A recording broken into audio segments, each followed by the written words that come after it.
Hello बच्चों, welcome back to my channel. आज मैं आप लोगों के लिए वाक्य भेद के भाग 2 वीडियो लेकर आई हूँ, जिसमें हम वाक्य के भेद अर्थ के अनुसार और रचना के आधार पर वाक्यों के भेद को समझेंगे। तो पहला है अर्थ के अनुसार वाक्य के भेद। इसमें 8 तरह के वाक्य के प्रकार होते हैं, जिसमें पहला है विधानार्थक वाक्य, दूसरा है निषेधात्मक वाक्य, तीसरा प्रश्नबोधक वाक्य, संदेहात्मक वाक्य, आज्ञार्थक वाक्य, संकेतवाचक वाक्य एवं इच्छा सूचक वाक्य और अंतिम है विस्मयादि बोधक वाक्य। अब विधानार्थक का क्या अर्थ होता है? विधानार्थक का अर्थ होता है कि क्रिया द्वारा कर्म के होने का बोध हो, कि किसी वाक्य में हमें क्रिया द्वारा कर्म के होने का बोध होता है। जैसे रमेश ने खाना खाया, तो इस तरह का वाक्य जो है उदाहरण विधानार्थक वाक्य होता है। इसे इंग्लिश में असर्टिव सेंटेंस भी बोलते हैं। दूसरा प्रकार है निषेधात्मक वाक्य। निषेधात्मक का सिंपल अर्थ होता है, हम अंग्रेजी में भी इसे समझ सकते हैं, नेगेटिव सेंटेंस।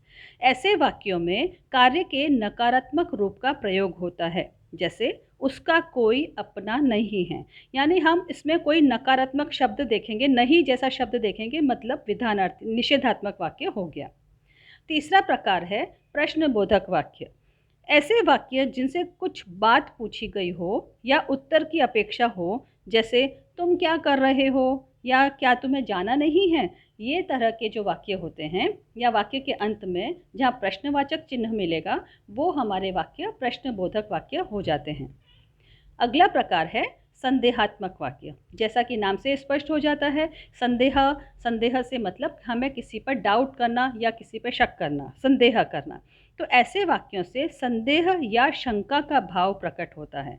जैसे हो सकता है मुझे वहाँ जाना पड़े, हो सकता है तुमने ऐसा न किया हो। तो इस तरह के उदाहरण से हम ये समझ सकते हैं कि जिस वाक्य में संदेह का भाव प्रकट होता है, उन्हें संदेहात्मक वाक्य कहते हैं। अगला वाक्य का प्रकार है आज्ञार्थक वाक्य। आज्ञार्थक वाक्य जैसे नाम से स्पष्ट हो जाता है कि वाक्य में हम किसी को आज्ञा देने का भाव जैसा प्रकट हो, आदेश देने का भाव हो, बोध होता हो, तो वैसे वाक्य जो हैं आज्ञार्थक वाक्य कहलाते हैं। जैसे मेरे लिए खाना लाओ, मेरे लिए पानी लाओ, तो अब तुम यहाँ से जाओ। तो इस तरह के वाक्य में हम किसी को आज्ञा देते हैं, ऑर्डर करते हैं, तो उस तरह के वाक्य आज्ञार्थक वाक्य कहलाते हैं। तो इस तरह के सेंटेंस को हम इंग्लिश में इम्पेरेटिव सेंटेंसेस कहते हैं। अगला वाक्य है संकेतवाचक वाक्य। संकेतवाचक वाक्य का जैसे नाम से पता चलता है, संकेत मिलता है, ठीक है। कंडीशनल सेंटेंस, इसको इंग्लिश में बोलते हैं कंडीशनल सेंटेंस, या कोई कंडीशन हमको यहाँ पे मिलती है। ऐसे वाक्यों में किसी बात की ओर हमें संकेत मिलता है, उसे संकेतवाचक वाक्य कहते हैं। जैसे राम बुद्धिमान है इसलिए कक्षा में प्रथम आया।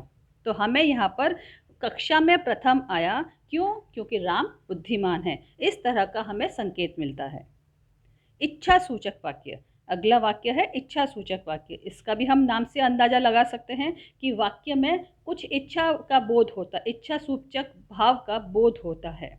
जैसे इच्छा, शुभ भावना या आशीर्वाद का भाव लक्षित हो, परिलक्षित हो, उसे हम इच्छा सूचक वाक्य कहते हैं।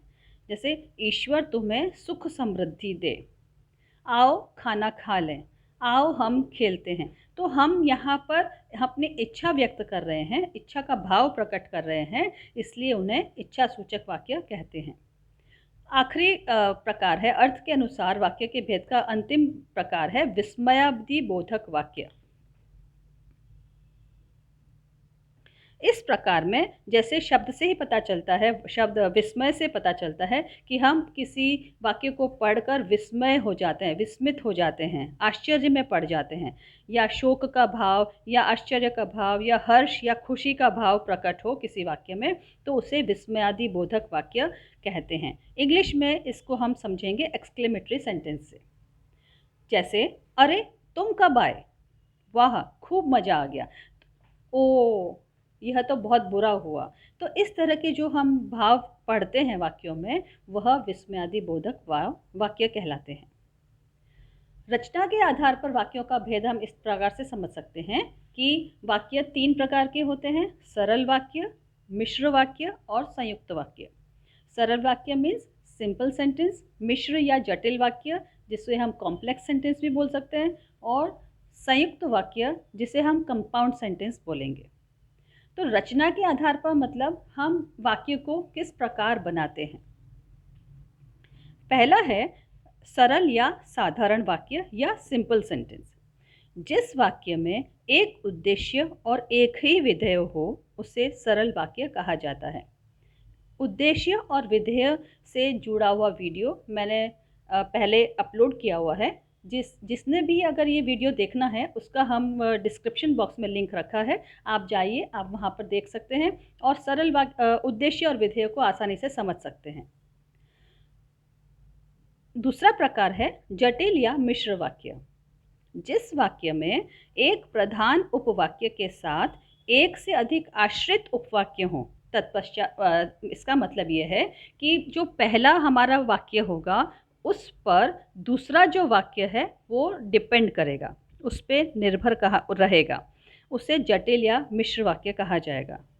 वह कौन सा क्षेत्र है जहां महिलाओं ने अपना कदम नहीं रखा। इस उदाहरण में महिलाओं ने अपना कदम नहीं रखा, यह वाक्य प्रथम वाक्य मतलब मुख्य वाक्य पर निर्भर करता है, डिपेंड करता है, इसलिए इसे मिश्र वाक्य कहा गया है। यानी जो दूसरा वाक्य है वो पहले वाक्य पे अगर डिपेंडेंट है, आश्रित है, इसलिए इसे मिश्रित या जटिल वाक्य कह सकते हैं। संयुक्त वाक्य। संयुक्त वाक्य का मतलब होता है, संयुक्त जैसे नाम से ही स्पष्ट होता है, संयुक्त होना या जुड़ जाना।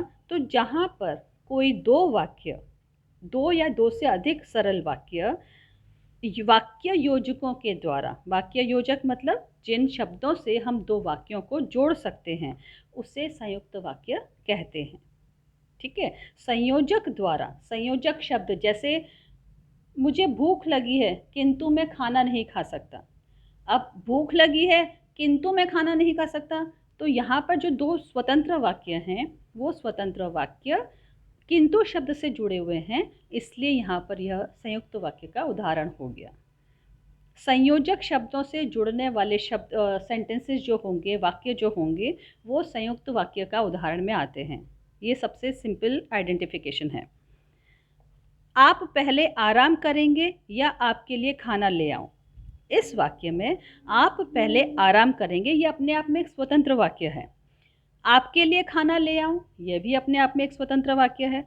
ये दोनों वाक्य या शब्द से जुड़े हैं, तो हम यहाँ पर कह सकते हैं कि ये जो उदाहरण है वो संयुक्त वाक्य का उदाहरण है।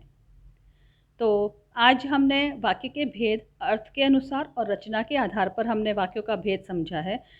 यदि आपको इससे संबंधित, व्याकरण से संबंधित और कोई वाक्य विषय आपको चाहिए तो आप मुझे कमेंट बॉक्स में लिख सकते हैं कि आप कौन सा विषय और सुनना पसंद करेंगे।